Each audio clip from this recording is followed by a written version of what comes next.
Hey everyone. Uh, I'm making this video to share my testimony. I have been sharing my testimony ever since I came to Christ, but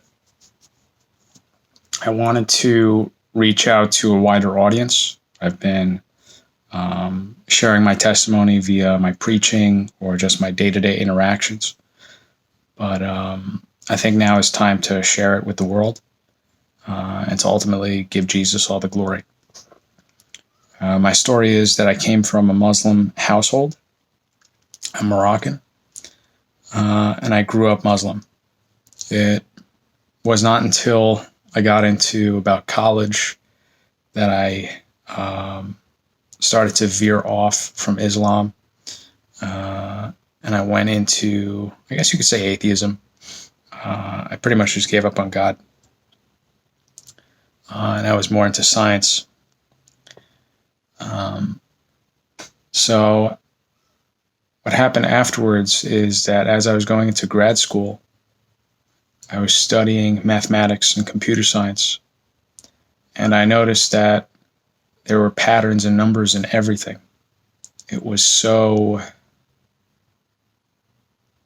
uncanny. It was by design. It seemed more and more evident as I was continuing with my studies. So what happened was I wanted to know who this mathematician was, because this is clearly an existence where math rules. It is in everything. And it is a one-way street. Math is in biology, how cells divide at a particular rate.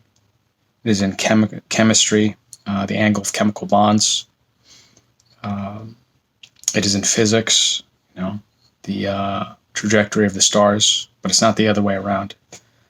Math is not, biology is not in math, physics is not in math, chemistry is not in math, so it's a one-way street. So as I continued with my studies, I got more and more into things like sacred geometry, and I eventually wound up into the occult. I didn't know it at the time, but I pretty much found that out halfway through. So that continued with my curiosity. I started to study the occult and practice it. I wanted to astral project. I had an incident as a child where I had an outer body experience, and ever since then I was curious about it. So this venturing off into the occult confirmed my experience, and I wanted to recreate it. I was doing these meditations, all these sorts of things. So one day I was trying to astral project out of my body, and it was nighttime. It was the summer of 2016. I was in my living room, and as I was standing up, meditating, I felt this presence in the room. Now, just like how you would be speaking to someone, and you kind of get their vibe, so to speak, their presence, how they, if they're a threat or they're not. This was definitely an evil presence. You could just feel it. I felt it coming closer to me, and I felt myself going all the way backwards. I was being bent over backwards, much like how, like in ballroom dancing, the man bends the woman back. That's exactly what was happening to me. And I felt like a nail, someone's nail, right on the center of my forehead. I knew it was something was holding me because I felt someone's hand, the small of my back. I felt that nail, but my eyes were open and no one was there. I was like in Matrix when Neo's like bent all the way back. It's physically impossible. But yeah, there was someone holding me. Ever since then, I kept being attacked by demonic presences. There was a point where each time I would close my eyes, there'd be someone else's eyes, like sort of like how there'd be if someone was like right up in your face and those eyes would be red. I continued to search and seek, and it confirmed my belief that evil's real and the devil's real. And if the devil's real, then God is real. And that was my first, I guess, time where I began to really acknowledge what I've been doing with my life. I've been living it my own way.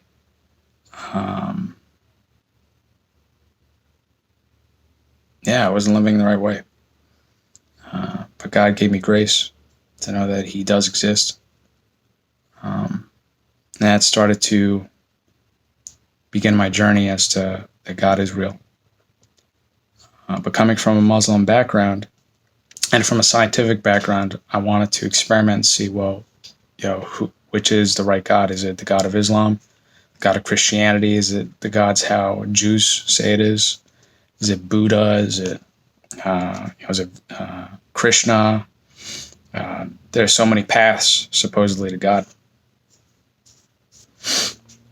Throughout my studies in the occult, and seeing that there is darkness in high places, there would be attacks on Jesus, like the upside down cross or just mocking Christ. So I wondered, if Jesus is not God, why would they be always attacking him? It seems so out of character. If evil is real, which it is, from my experience and from the facts, as you could see, they would be attacking someone who is all good, who is God. So that was one clue that Jesus might be God. So I started focusing on Jesus, and Jesus in comparison to Muhammad. And I remember looking in, I would look into debates, I would look into the sources. There was this one debate that pretty much tipped the scales for me. It was David Wood versus this other gentleman. I forget his name. And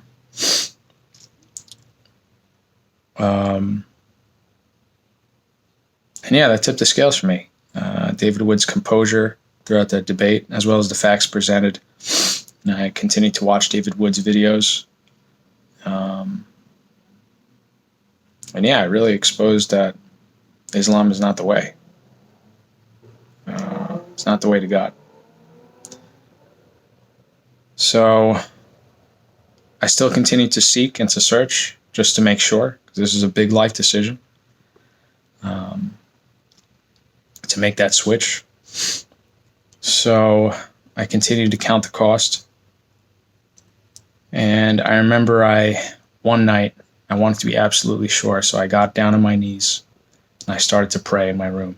And I said, Allah, Buddha, Yahweh,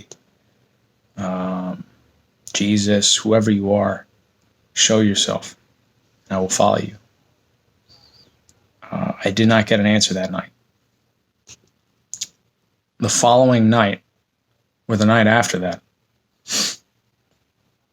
I watched another video of a Christian talking about Jesus and about his faith. And it moved me to pray to Jesus. So I got down on my knees. I said, Jesus, Lord, if this is you, show yourself, and I will follow you wherever you go. I went to bed that night. I opened my eyes, and I was not in my body. I was in a different body. I was taller, and I was transparent like a light bulb, and I was glowing. There was light from my body. I looked down. I was not wearing anything. And this body was glowing. And it looked like there were stars, like the universe in my body.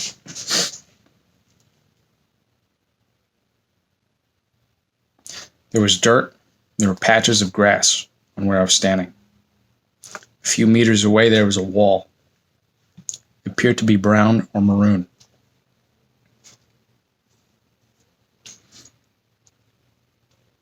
I looked at my hands, glowing, everything. As I was wondering where I was, and by the way, this place was so vivid. It's like, best way I could describe it is picture you are playing a video game. You have like VR goggles and you have a video game playing your whole life. And then suddenly the goggles come off. The contrast in the different realities is stark.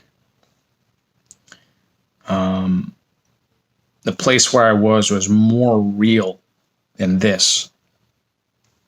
More real than this. Everything you see here, you smell, you see, you taste, everything was more real on that side. The colors were vibrant. It was surreal. It really was. So to the left of this wall, this brown wall, there's a wall that opened. I should say a wall, but a door opened on the wall. It was very narrow, like a jammed elevator door. It was like extremely narrow. And light came through, like shining through, much like how you would part the blinds and rays of light would come in. As soon as that door opened and light came through, I heard a voice. But that voice was not, I didn't hear it in my ears coming into me. I heard it from my heart coming out from me. And it said, stop practicing sacred geometry. There is no room for darkness and light. Shortly after that was said, there's this figure of a man. He was extremely tall. He looked like 2.5 meters tall. It was very big. And he's walking across this wall very slowly. He's dressed in a robe. I think he was wearing sandals. And he shined like the sun. And not like white hot like the sun. It was like a warm glow like the sun. It didn't burn my eyes looking at him, but there was an intensity to his brightness. Then as soon as he was done, he stood right in front of me a few meters away. And there were other people like me suddenly, transparent yet glowing, and the stars within them. And there were different people of different heights. And I was all the way in the back. Now I tried to look behind me, but I couldn't. For some reason, it was physically impossible to look behind me. But I knew that directly behind me was darkness. There was nothing for me there. It was the abyss. I was like space. There was just complete darkness. So as he's speaking with his hands and he's speaking to the audience. I'm looking at him and I realize this is God. This is God. And I start freaking out. So I go to the person next to me to my left. I put my hand on his shoulder, my left hand on his right shoulder, and I start shaking him. I say, what does he want me to do? Does he want me to read the Bible? I start freaking out. And then God looks straight at me and he says, read the text and you will be fine. And then I look to my left at that door with the light. And on the side of the door, I saw glimpses. There were clouds and I could hear people singing afar off. It was beautiful. I looked at that door, that impossibly narrow door, and I said, why is that so narrow? I do not understand. As he was speaking too, it was as if he had the voice of multiple people. It was like every word he uttered or syllable was the voice of another person, but it connected sort of like a song. It's the best way I could describe it. It was like this fluid speech of multiple people's voices that are his own.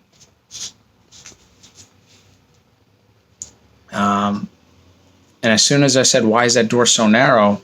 I woke up. I was in my normal everyday body. And I came to the realization, like, wow, I called out to God, and he answered immediately.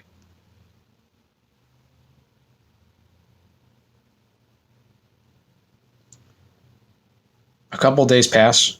I look into the book of Vedas. There's nothing about a narrow door there. I look into the Quran. Nothing about a narrow door. It's not until I came across a video. It's on YouTube a few days later. I saw this video, and something in me told me to watch it. I heard a voice pretty much that said, "Go watch this." And it was this gentleman who's formerly a Muslim, and then became a Christian. And it was the late Nabil Qureshi. He said, too, that when he was coming to the faith, he had a narrow door dream, whereas his friend David Wood and a few of his loved ones were on the other side. And Nabil said it was from the book of Matthew,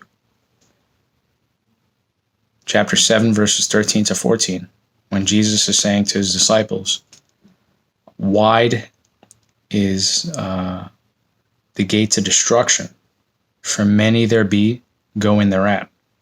But narrow is the door to life, for few there be that find it."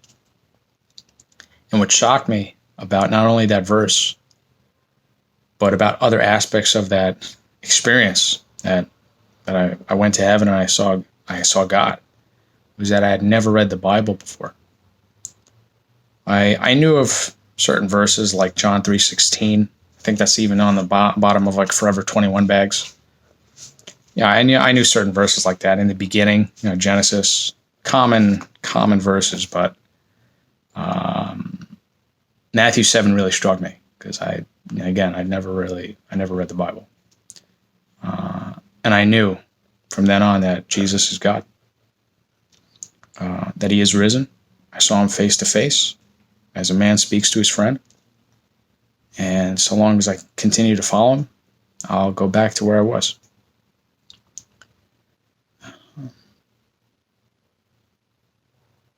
I shared the experience with my family.